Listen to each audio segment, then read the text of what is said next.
Boa noite. Nós estamos iniciando mais um Ideias da Aldeia. Eu sou Cleisa Cartacho. Na noite de hoje nós vamos conversar com o secretário de Comunicação do Governo do Estado do Acre, Aníbal Diniz. Boa noite, Aníbal, tudo bom? Boa noite, Cleisa, tudo bom? Boa noite a todas as pessoas que estão nos assistindo em todos os municípios do Acre. É um prazer muito grande conversar com você aqui no Ideias da Aldeia. O prazer é todo nosso, seja bem-vindo. Obrigado. Aníbal, você como secretário de Comunicação do Governo do Estado, você tem todo um papel de assessor, de secretário, de político até. Como é fazer essa articulação toda com os diversos setores da sociedade, levando o projeto do Governo do Estado? Bom, você disse certo, né? A gente tem que fazer um pouco a gente mistura uma série de atribuições, não só diretamente ligada à comunicação, mas também ligada à política, ligada ao relacionamento interinstitucional, governo do Estado, poderes, governo do Estado e sociedade. E a gente tem desenvolvido uma ação que é compartilhada por toda a equipe de governo, né? E particularmente pela equipe de gabinete do governador, né? E a forma que a gente tem utilizado para tocar adiante o serviço sem se estressar tanto e tentar dar conta do recado, primeiro é partilhando, né? Com todo mundo, sempre que tem um problema que está fora do alcance individual de cada um, a gente pôr para o coletivo, né? Sempre recorrer a mais pessoas. A receita principal é a conversa. A gente precisa conversar sempre, pôr os assuntos em pauta de acordo com a sua dimensão, de acordo com o seu tamanho e procurar ajuda sempre, porque a gente só consegue transpor as dificuldades quando recebe a ajuda correta, quando a gente recorre às pessoas corretas, né? E no caso do governo a gente tem procurado sempre se ajudar em todos os momentos para superar as dificuldades. Aníbal, o governador Jorge Viana, quando assumiu em 99, ele trouxe toda uma proposta diferente que foi marcada pelo início do governo da floresta, né? Uma busca de um desenvolvimento sustentável voltado para a realidade da região. Como é levar essa proposta de desenvolvimento sustentável, de governo da floresta, que vai valorizar os povos da floresta, a população do estado em si, para os segmentos da sociedade, para dialogar com, por exemplo, o poder legislativo, dialogar com os movimentos sociais, inclusive buscar recursos para dar sustentabilidade financeira a esse projeto? Olha, Cleisa, essa sua pergunta, na realidade, nos remete a um mergulho no passado, né? Porque até parece que o governo do Estado começou com o governador Jorge Viana, trazendo essa proposta como se tivesse sido gestada ali no bojo da construção do plano de governo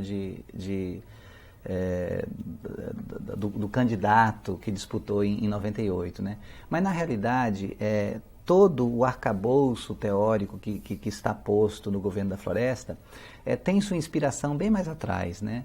Bem mais atrás, desde o surgimento das comunidades eclesiais de base, na década de 80, desde todos os enfrentamentos na luta pela posse da terra, fortalecimento do PT, surgimento, fortalecimento e crescimento do PT, com todas as discussões que teve, com todas as suas contradições, o movimento dos povos da floresta, a criação do Conselho Nacional dos Seringueiros, a luta do Chico Mendes, tudo isso, as entidades todas que atuavam, né, no momento em que não se podia trazer para o ambiente institucional, governamental, as discussões sobre desenvolvimento sustentável, sobre defesa do meio ambiente, quando não havia espaço institucional para essas discussões aconteciam num CTA, aconteciam dentro dos partidos, dentro das entidades, das comunidades mais diversas, né? E o Chico Mendes, ele foi um grande articulador desse projeto, que é incrível como ele, quando buscava sempre se relacionar com as instituições, com as autoridades, procurando assegurar o direito, procurando assegurar a permanência do homem na floresta e a sobrevivência do homem na floresta e a sobrevivência da floresta para que o homem pudesse sobreviver dela, tal. Tudo isso, de certa forma, estava no sangue das pessoas que estavam lutando para ganhar o governo. Porque não se pretendia ganhar o governo simplesmente para demarcar espaço, né, ou para fazer um enfrentamento meramente ideológico. Não, era uma intenção de fazer com que o Acre mudasse de rumo. Porque os projetos de desenvolvimento que se tinha para o Acre eram projetos equivocados, eram projetos que viam na floresta um empecilho para o crescimento econômico e social do Estado. Achavam que se a floresta fosse substituída por outras atividades econômicas, pela mecanização agrícola, pelo gado e tal, em alta escala, isso tudo proporcionaria um crescimento maior e faria com que o Acre se tornasse melhor para os seus habitantes, digamos assim.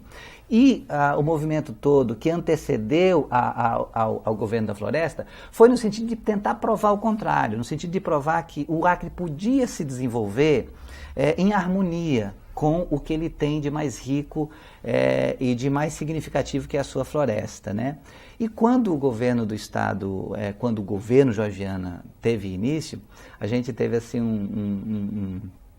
um momento de dificuldade para definir qual seria, digamos assim, o nosso slogan, qual seria a nossa logomarca, como é que a gente iria se apresentar para a sociedade e tal. E a gente demorou nessa discussão algo em torno de uns 4 ou 5 meses. E foi por inspiração do Binho, inclusive, que surgiu a arvorezinha estilizada, um desenhozinho bem infantil, com o slogan Governo da Floresta. Pareceu assim uma afronta, né? Na época foi uma coisa que chamou muita atenção. Parecia uma afronta e aconteceram coisas muito interessantes. Eu me lembro de um colega nosso, amigo comum nosso, que é o Marcão. Ele chegou a escrever um artigo, né, dizendo assim que aquela inspiração de ter criado o Governo da Floresta tinha sido uma coisa muito limitante, que aquilo ia deixar a gente muito isolado, que era uma coisa de gueto, de quem queria fazer um governinho fechado e tal, né? Ele fez isso. Aí, muito tempo depois, 3 anos depois, já terminando o nosso primeiro mandato, nosso primeiro governo, eu tive uma conversa com os funcionários da Emater lá em Capixaba, né? Todo mundo se reuniu, então a gente estava conversando sobre isso. Aí o Marcão fez uma declaração e depois transformou em artigo, dizendo, olha, eu estava errado. Foi uma inspiração das mais amplas, no sentido de tentar buscar o universo como limite, essa de colocar o Governo da Floresta, porque a gente conseguiu dialogar não só com os povos da floresta, que queriam e careciam de um afago na sua identidade, porque eles eram vilipendiados na sua identidade, eles eram convidados a não gostar da sua identidade. E o nosso Governo da Floresta disse assim, não, se orgulhem de ser da floresta, porque ser da floresta é muito bom, é muito legal, né? A gente dialogou ao mesmo tempo com essas pessoas que antigamente eram alijadas de todo o processo de discussão sobre o projeto de desenvolvimento. A gente diz assim, ó, vocês estão no centro da discussão, vamos discutir o desenvolvimento à luz do seu conhecimento, à luz do que vocês têm, à luz do que vocês são, à luz da experiência que vocês têm e tudo. Então, ao mesmo tempo que a gente estabeleceu esse diálogo com esses povos da floresta, a gente abriu um diálogo com o mundo. A gente simplesmente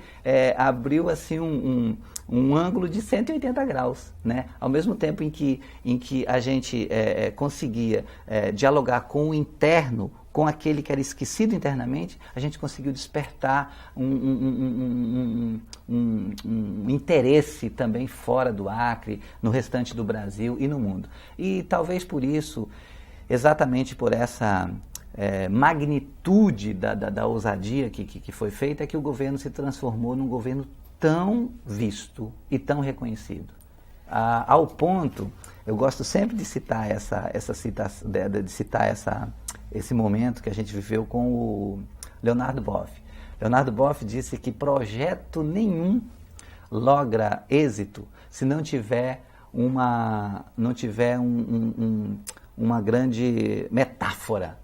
E ele diz que nunca encontrou uma metáfora tão perfeita quanto a nossa. Governo da floresta e florestania. Eu achei isso assim como é que se diz, uma massagem de ego para todos nós, assim, muito grande. Fiquei muito feliz e acredito que todos que contribuem com a construção desse projeto são muito felizes quando ouvem esse tipo de coisa de pessoas que pensam tão longe quanto Leonardo Boff. E como é o desafio de levar o governo da floresta, e você falou também agora há pouco, de fazer as pessoas se orgulharem de serem de um estado que tem uma identidade com a floresta? Qual é a estratégia que vocês usam? A comunicação é fundamental nesse processo. Exatamente, a comunicação é fundamental. Aliás, a comunicação, desde o primeiro dia de governo, a gente sentou várias vezes, a equipe de governo toda, e em particular as secretarias de comunicação, de educação e de cultura. Porque a comunicação, a cultura e a educação, elas, digamos assim, formam a base do discurso da sustentabilidade, elas formam a base da sustentabilidade em si. A educação, por toda a sua contribuição estratégica, no sentido de formar a criança desde quando entra na escola até a conclusão do 2º grau e se preparando para ir para a faculdade e tudo, né? A cultura, porque ela tem que reunir todos os elementos que estão presentes na vida, na história, na cultura do povo em si, e transformar isso tudo em algo que seja de interesse da própria comunidade, né? E a comunicação, porque ela tem que massificar, ela tem que estar permanentemente fazendo esse jogo de interessamento mesmo, de fazer com que as pessoas se interessem, de que se sintam partícipes desse processo.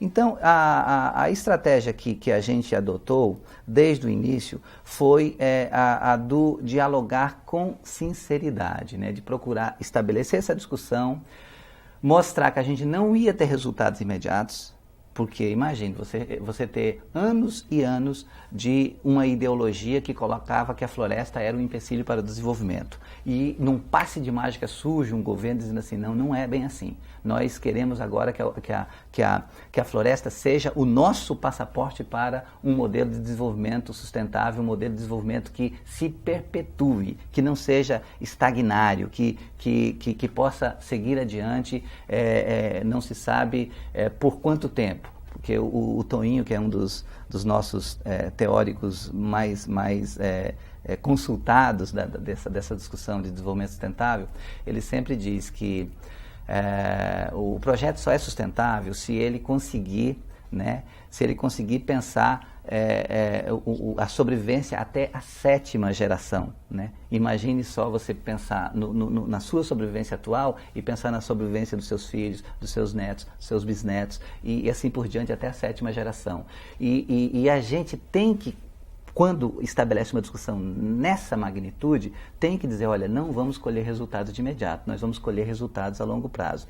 E a comunicação, cultura e educação começaram a fazer esse desenho, né? Esse projeto, por exemplo, de TV Aldeia, a Rede Aldeia de comunicação, de televisão e de rádio, é fruto dessa discussão. Porque a gente sabia que íamos ter que fazer grandes investimentos e não íamos ter resultados imediatos. A nossa audiência, por exemplo, hoje, é uma audiência pequena em todo o estado, mas eu tenho certeza que em pouco tempo, ou em muito tempo, ou em médio tempo, a gente vai ter uma grande audiência e vai ser uma audiência sincera, que não vai ser ganha com discussão sobre polícia, não vamos sensacionalizar as informações, vamos tratar daquilo que é a vida do povo do Acre, da cultura do povo do Acre, das coisas bonitas que o Acre tem, né? Então, isso tudo está embutido um pouco na discussão estratégica.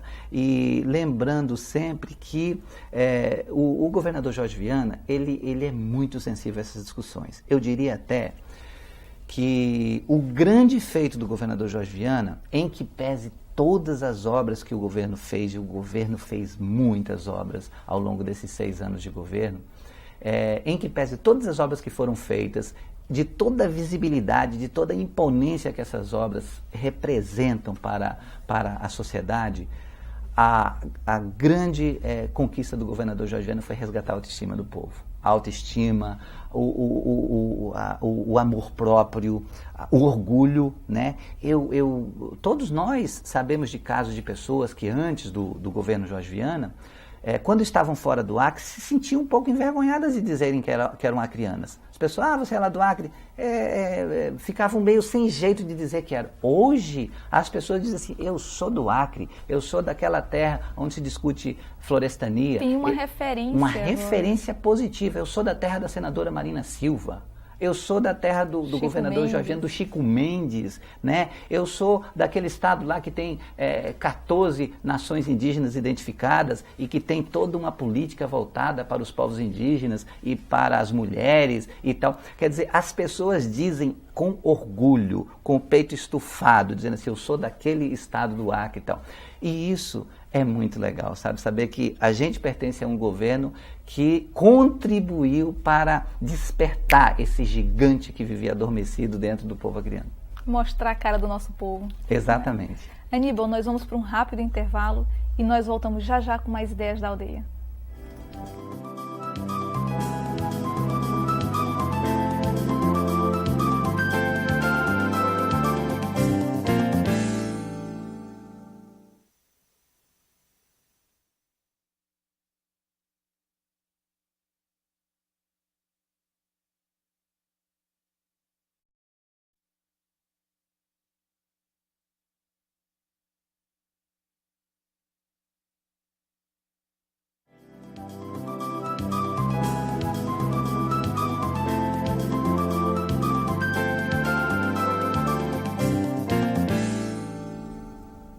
Nós estamos de volta aqui no Ideias da Aldeia, conversando na noite de hoje com Aníbal Diniz, secretário de Comunicação do Governo do Estado do Acre. E aí no primeiro bloco a gente conversou sobre o governo da floresta, florestania, comunicação, mas eu ainda queria puxar mais um pouquinho sobre essa questão da comunicação, Aníbal.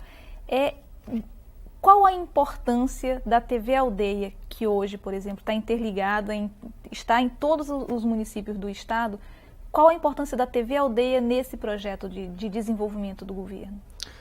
Olha, a TV Aldeia ela tem uma importância fundamental e ela conseguiu realizar um sonho que provavelmente nós talvez não vamos conseguir realizá-lo via terrestre, que é o sonho da integração rodoviária, por exemplo, do Vale do Acre com o Vale do Juruá.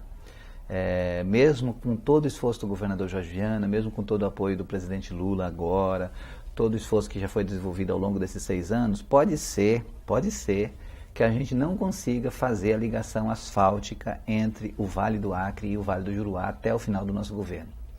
No entanto, hoje, segundo ano do segundo mandato do governador Jorgiano, a gente já consegue estar conversando aqui, no estúdio da TV Aldeia, no centro de Rio Branco, e ao mesmo tempo está sendo assistido em Santa Rosa, em Jordão, em Porto Walter, em Taumaturgo.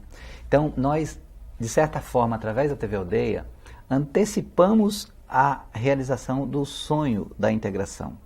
Se a gente não conseguiu fazer a integração física, a gente conseguiu fazer a integração via satélite, né? E isso há um alto custo para o governo do Estado. Imagine só que nós estamos gastando mensalmente para garantir essa integração via satélite algo em torno de R$60 mil mês, né, para o governo do Estado. Então, um governo do Estado que faz um investimento desse para garantir que as pessoas tenham acesso à informação, que é um direito básico das pessoas, é um governo que trata com muita seriedade as pessoas, coloca as pessoas em primeiro plano. Então, a TV Aldeia tem essa, digamos assim, esse mérito, né? Esse mérito deve ser atribuído à existência da TV Aldeia e principalmente com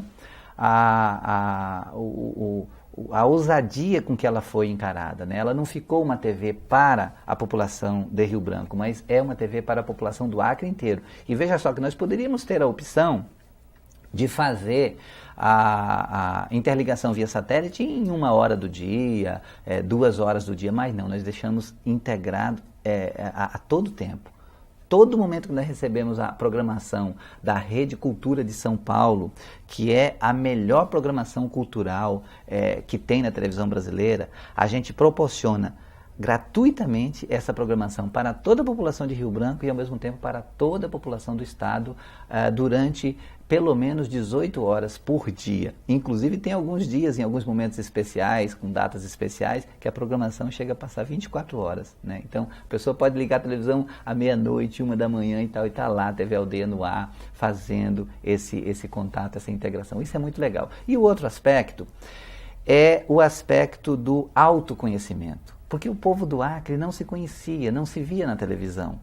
Porque ele assistia a televisão que era produzida no Rio de Janeiro, produzida em São Paulo, produzida em Manaus. O que até contribuía para uma perda de identidade. Completamente, completamente. Imagine as pessoas assistindo a televisão num município como Cruzeiro do Sul, que recebia diretamente dessas grandes redes.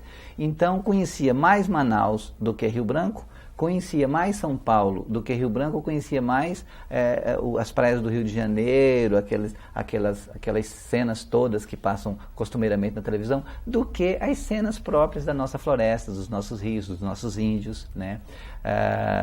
Dos nossos povos da floresta.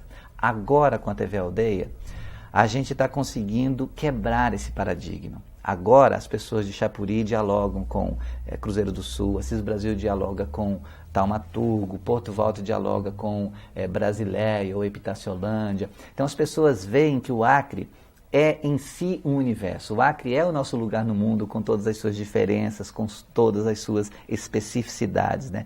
E o interessante é que as pessoas aprendem mais de si, aprendem inclusive os desafios que são diferentes em cada uma das comunidades e se deparam com situações que eu julgo assim, da maior importância, que é o fato de ver que dificuldades extremas às vezes são superadas com um pequeno jogo de cintura, variando de comunidade para comunidade na forma, no jeito de fazer. E uma coisa que a TV Aldeia está fazendo com muita competência é essa coisa de dizer que eu gosto do Acre. Sabe, eu gosto do Acre. As pessoas dizem assim, olha, eu vim morar aqui no Acre, passei por dificuldades, passo por dificuldade, tenho que levantar de manhã, tenho que produzir, tenho que raspar macaxeira, tenho que produzir a farinha e tal, mas esse é o meu lugar, eu gosto daqui. Né? E isso é muito legal, as pessoas saberem que o viver no Acre é algo muito interessante. Eu, por exemplo, muito gostoso. Muito gostoso. Eu, por exemplo, sou uma pessoa que vim de fora, eu vim do Paraná, cheguei no Acre em 77, dezembro de 77. E eu me sinto absolutamente feliz pela acolhida que tive em todos os momentos. Né? Fiz faculdade aqui, conheci os amigos todos que tenho aqui, e esse espírito acolhedor do acreano tá presente em tudo. Todas as pessoas que eu conheço que vieram de fora dizem a mesma coisa, de que vieram, foram acolhidas, fizeram boníssimas amizades, têm muito orgulho do que veem, do que sentem, do que vivem, né? E se sentem muito ofendidas quando ouvem alguém falando mal do Acre. Inclusive, há situações de que pessoas de fora defendem o Acre com muito mais enfática do que alguns, não sei nem classificar como, alguns que não têm, digamos assim, a identidade bem acurada e acabam se deixando levar pelo oba-oba dos que querem as coisas de fora, né? Esse resultado dessa valorização da nossa cultura, da nossa identidade, você acha que talvez se deva ao fato, ou é resultado de uma estratégia desse casamento feito entre cultura, comunicação e educação que o governo tem optado por fazer? Acho que sim. Eu acho que o nosso governo ele tem contribuído em todos os aspectos. Né? A contribuição que o governo tem dado é uma contribuição, eu diria assim, eu acho que tridimensional. Né? Está presente na educação, está presente na cultura e está presente na comunicação. E quando a gente pega as 6 dimensões da sustentabilidade que devem estar presentes para que o projeto de sustentabilidade tenha realmente sustentabilidade, que é o econômico, o social, o político, o cultural e o ético, a gente vai percebendo que as ações de governo elas vão procurando dar sentido para cada uma dessas dimensões. Né? A gente diz sempre, a sustentabilidade, se não for cultural, não sobrevive. porque as pessoas precisam assimilar a ideia dessa defesa e praticarem essa defesa. Porque quando a gente fala, olha, é preciso encontrar uma forma de desenvolvimento econômico que leve em conta as especificidades da nossa região, que leve em conta o modo de vida das pessoas, que leve em conta a necessidade de garantir que as futuras gerações também tenham condição de sobrevivência e tal. Quando a gente leva essa discussão com a sociedade, a gente não está simplesmente colocando, olha, vocês escutam e a gente pratica. Não, a gente está convidando.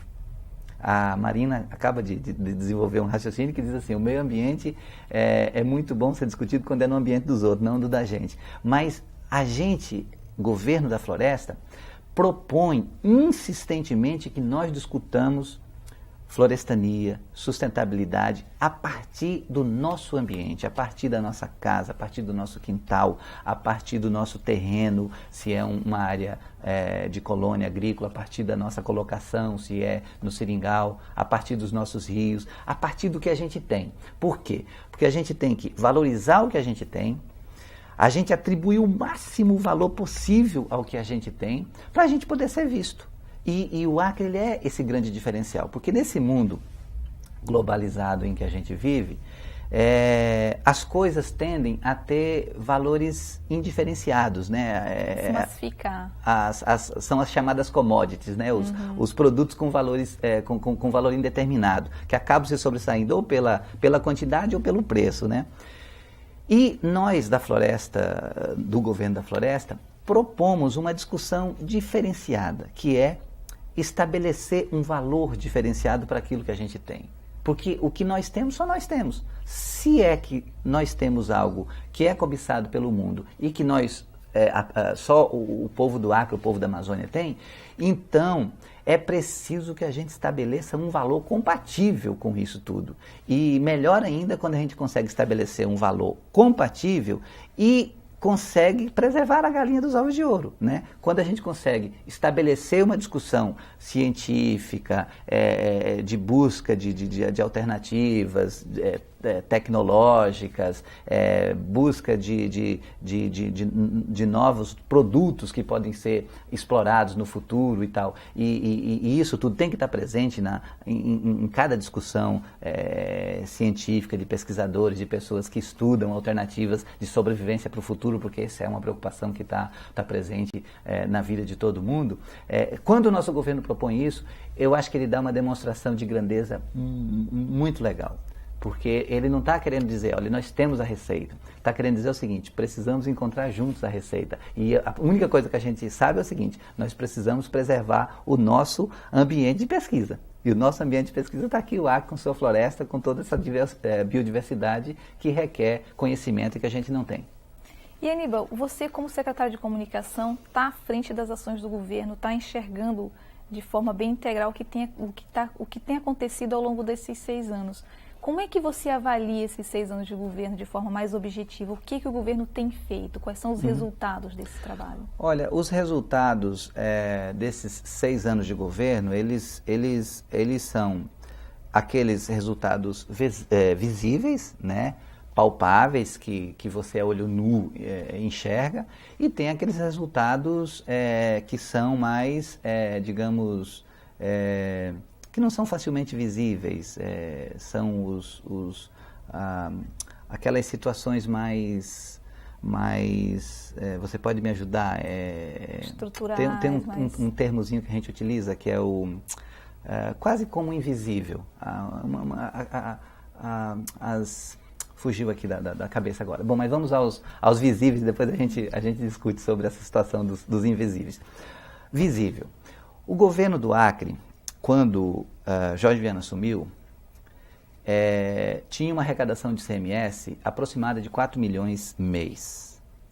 Isso proporcionava um repasse, por exemplo, para a Prefeitura de Rio Branco, que não passava de 500 mil. Por quê? Porque existe uma lei que 25% de tudo que o governo arrecada de ICMS tem que ser repassado para os municípios. E desses 25%, do bolo desses 25%, 50% vai para Rio Branco e 50% para os municípios do interior. Então, simplificando o raciocínio, o governo do estado arrecadava em torno de 4 milhões mês, 25% dividia para os municípios, desses 25%, Rio Branco tinha uma participação de algo em torno de 500 mil reais por mês. 6 anos depois, o governo elevou essa receita mensal para mais de 22 milhões. 22 milhões. Ou seja, o repasse para os municípios passou a ser de 5 milhões e 25% disso, né? Mais de 5 milhões repassa para os municípios. E a Prefeitura de Rio Branco participa com 50% disso, ou seja, saltou de 500 mil para mais de 2 milhões e meio. Isso já é um resultado concreto. Imagine só que saltamos de 4 milhões para mais de 22 milhões. A dependência do governo do estado junto ao governo federal em termos de recursos federais era em torno de 93%. Tudo que o governo do estado gastava e investia, 93%, 94% vinha do governo federal. Hoje, a participação do governo do estado na época era em torno de 7%, estourando 10%. Hoje, essa participação já passa de 27%, chegando a 30%. A participação do Acre com a sua própria economia, com o seu próprio desempenho. Então, é um resultado excepcional. E você veja aí que nesse caso do ICMS eu estou falando de um benefício que veio para todos os municípios, porque assim como cresceu proporcionalmente a economia de Rio Branco em termos de arrecadação do ICMS 5 vezes, você pode fazer o mesmo cálculo para cada um dos municípios, de Santa Rosa a Assis Brasil. Então, cada um dos municípios teve a sua parcela de crescimento com o esforço do governo do estado. Esse é um aspecto. Aníbal, deixa eu te interromper só um pouquinho. Vamos deixar o resto para o terceiro bloco e aí a gente volta já com muito mais conversa com a Aníbal Diniz. Tudo bem. Vamos lá.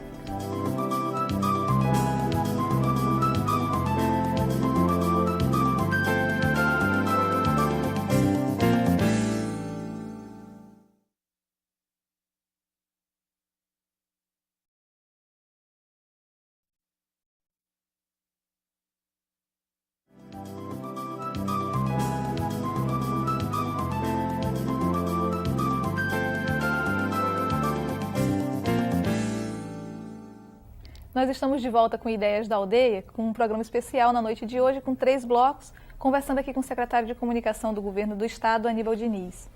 Aníbal, retomando o teu raciocínio do bloco anterior, você vinha falando então dos resultados que o governo vem alcançando e mencionou a questão do aumento da arrecadação do Estado. Exato. Né? Como é essa avaliação que vocês têm feito do trabalho do governo do Estado? Exatamente. Eu estava desenvolvendo contigo aqui um raciocínio, mostrando como, do ponto de vista prático, o governo produziu resultados excepcionais. Porque eu disse que o governo produziu tantos resultados do ponto de vista prático, quanto resultados que não estão assim tão visíveis, mas que produzem um resultado mais essencial, mais no espírito, na alma das pessoas, né? E eu citei exatamente esse exemplo da arrecadação de ICMS. Um outro aspecto que a gente pode levantar também, que é um resultado bem tocável, bem palpável, é o que era a vida nos municípios antes da administração Jorge Viana. Primeiro, o governador não se fazia presente. Assim, a gente chegava num dos municípios, qualquer que fosse, e as pessoas diziam, o governador não veio aqui nenhuma vez, o governador atual, o governador da época, né? E quando o governador assumiu, ele assumiu com um compromisso: vou estar presente em todos os municípios e vou fazer com que a economia floresça em cada município, para que cada município se fortaleça e dê mais alternativa de vida e dê mais perspectiva para os jovens, para as pessoas. E isso o governo fez. O governo levou segundo grau para todos os municípios. Não tinha segundo grau em todos os municípios. Ele levou segundo grau em todos os municípios para garantir a permanência do jovem nesses municípios. Não havia luz elétrica em todos os municípios. A maioria dos municípios só tinha luz elétrica durante algumas horas do dia, né? Ou da noite. E o nosso governo levou luz elétrica 24 horas para todos os municípios do Acre. A economia dos municípios, o comércio, a movimentação a vida em si dos municípios era toda muito precária, não havia empresas que funcionassem, o próprio setor comercial, as lojas, os lojistas, os comerciantes, viviam uma falta de perspectiva quase que completa. E o governo do estado proporcionou essa vitalidade, essa revitalização dos municípios, com atitudes que são aparentemente isoladas, mas não são, são transversais. Por exemplo, pagamento em dia dos servidores. Quando o Estado não pagava em dia os servidores, quando atrasava 3, 4, 5 meses o salário dos servidores, o que fazia? Falia o servidor em si, falia o comerciante, falia a economia local. Por quê? Porque não tinha para onde ter movimentação, porque não tinha circulação de dinheiro. O governo do estado proporcionou a circulação de dinheiro. Imagine só que 6 anos atrás, quando o governador Jorge Viana assumiu, no último dezembro, antes da sua posse, fazia 3 meses que não circulava dinheiro de funcionário público no estado. Não circulava dinheiro, não tinha, não sabia para onde ia o dinheiro. Com o governador Jorge Viana, são 6 anos de pagamento em dia, e quando chega no dezembro, pagamento do mês de dezembro, pagamento do 13º dentro do mês de dezembro. Toda vez. Inclusive agora mesmo, há poucos dias, o governador deu entrevista e mostrou o significado disso para a economia local. Imagine, se temos uma folha aí de 40, quase 50 milhões de reais, quando chega num 13º, vai aí uma circulação de 130, 140 milhões de reais que circula na economia local como resultado desse trabalho do governo, né? E aí todo investimento feito na área de educação, todo investimento feito na área de saúde, todos os investimentos feitos na área de infraestrutura, as estradas, as pontes, as construções todas que são feitas em praticamente todos os municípios, porque em cada um dos municípios tem presença do governo, seja com aeroporto, seja com escola, seja com um hospital, né? Tem presença do governo, construção de casas, né? São equipamentos necessários à vida da comunidade e que fazem também pôr a economia em funcionamento. Então, em todos esses aspectos tangíveis, tocáveis, o governo se fez presente e muito presente. Aí vamos falar de visitas, presença física, contato humano, atenção. O governador Jorge Viana nunca passou um ano desses 6 anos de governo sem fazer pelo menos 2 visitas sistemáticas a cada um dos municípios. Eu estou dizendo isso muito, muito, muito subtraidamente, que eu tenho certeza que teve ano que ele foi 4, 5, 6 vezes em cada município, né, como foi esse ano que nós estamos fechando agora de 2004. Então, um governador que está presente na vida das pessoas, que vai lá no município, que conhece a realidade, que identifica qual é o problema, que conversa com as lideranças locais, que conversa com as pessoas, que conhece as pessoas pelo nome, que chega lá e conversa e tal. Um governador desse põe um outro padrão de relacionamento e de relação interinstitucional entre tanto o governo do estado com as instituições, quanto com as pessoas mesmo, né? Porque as pessoas, quando elas têm hoje esse carinho todo especial pelo governador Jorge Viana, não é por acaso, é porque, porque houve um plantio, ele semeou com o seu trabalho esse resultado. Hoje ele colhe amor das pessoas por ele colhe reconhecimento, ele colhe admiração, tudo isso como fruto do seu trabalho. Porque a vida é um pouco isso, cada um colhe aquilo que planta, né? Quem planta amor, quem planta trabalho, colhe resultados, né? E também quem planta descaso, abandono e tal, como foi o caso dos governos anteriores, colhe aquilo que eles plantaram e o desprezo da sociedade. Então, o nosso governo, ele estabeleceu um outro padrão. E eu diria, com toda certeza, que daqui para frente, os demais administradores que vão assumir a condução dos destinos do Acre vão ter que se rebolar muito para cair na graça e na aprovação do povo. Porque hoje, as pessoas do Acre já sabem que, apesar das dificuldades todas que o Acre enfrenta, tem muitas coisas que podem ser feitas pelo governo se tiver seriedade, se tiver comprometimento social, se tiver responsabilidade política e compromisso com as pessoas.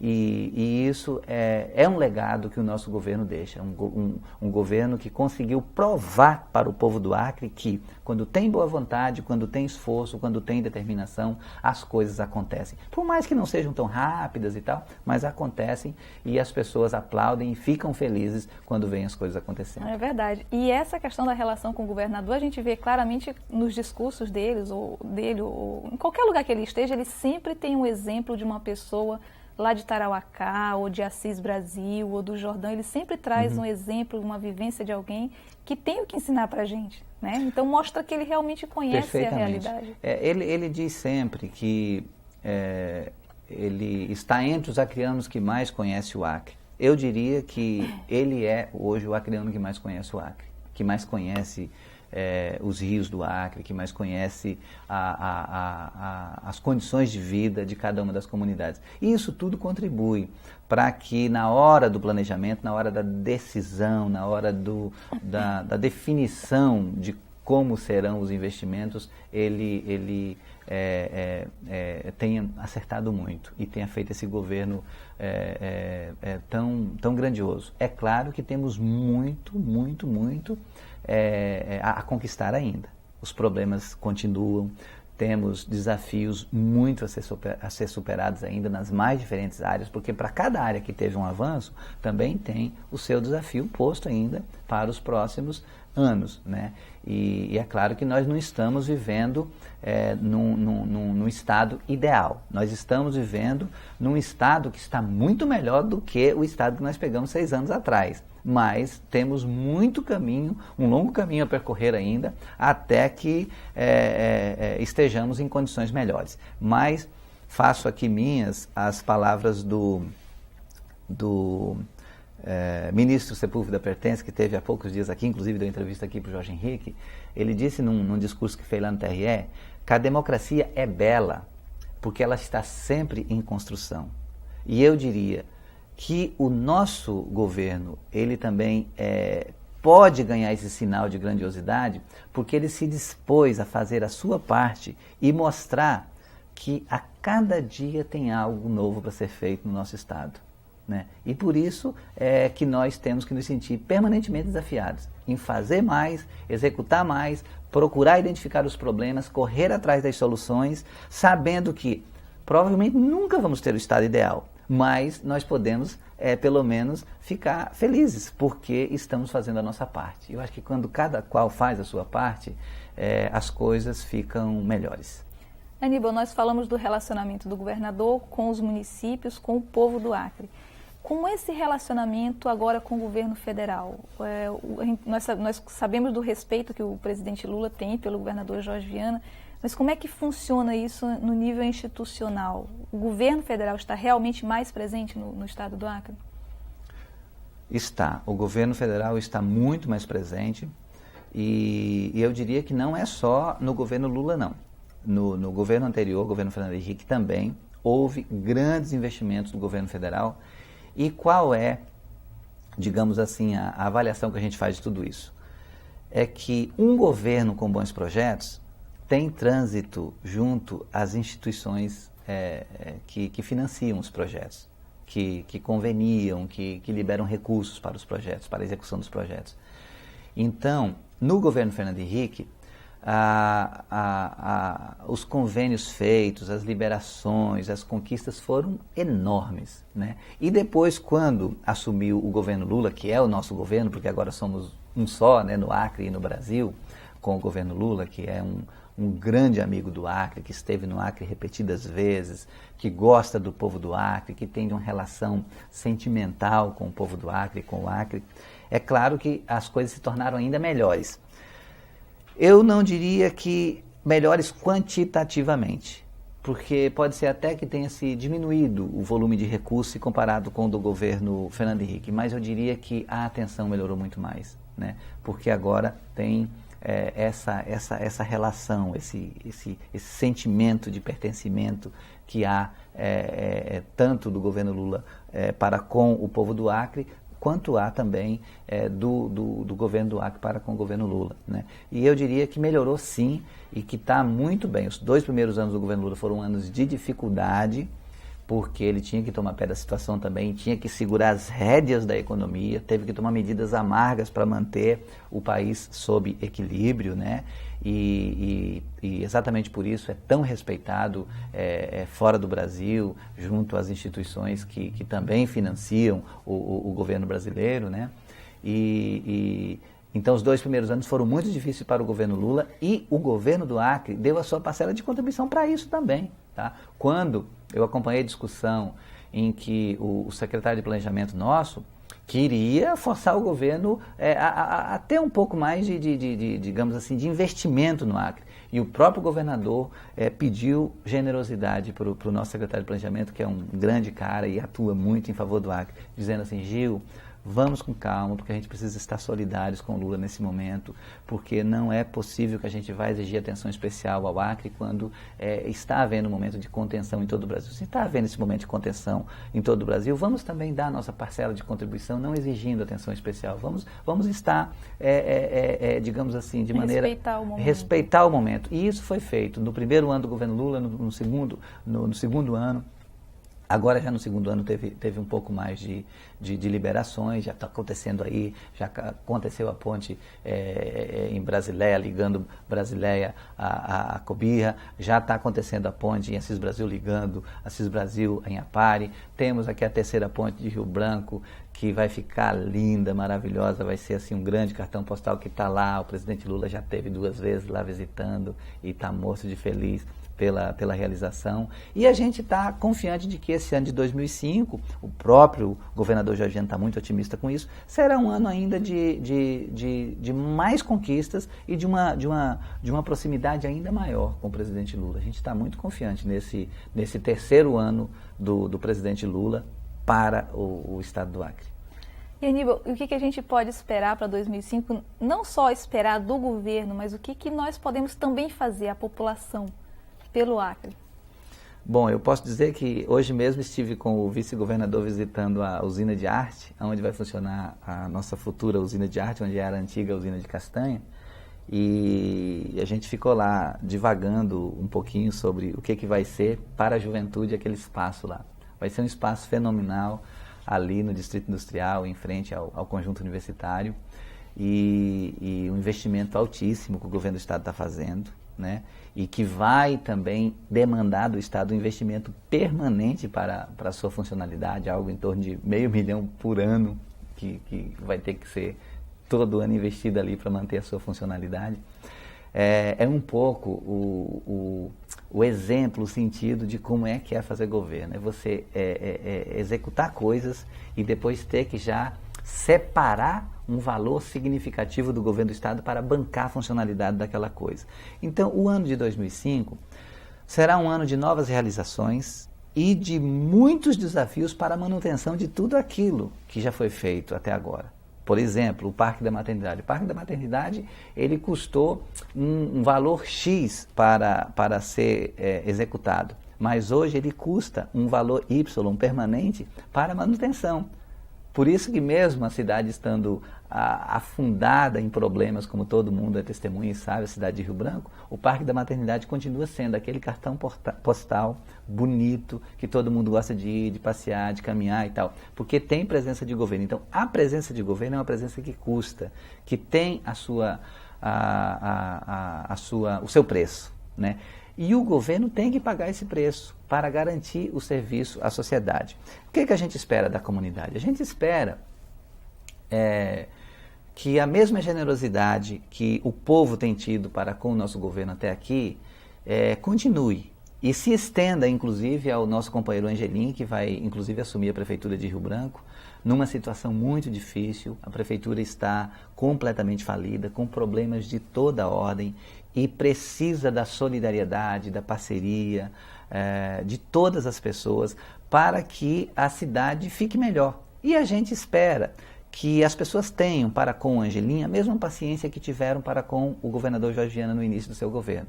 Aos poucos, a cidade de Rio Branco também vai melhorar e aos poucos as pessoas vão perceber que ter governos sérios, governos que se preocupam com a comunidade, governos que investem corretamente o dinheiro público, pessoas que se preocupam com as pessoas mesmo, que têm no coração o sentimento do servir, porque poder para nós não é usufruto. Poder para nós tem que ser a possibilidade de um serviço, porque vale o princípio evangélico, né? Se queres ser o primeiro, seja o que serve.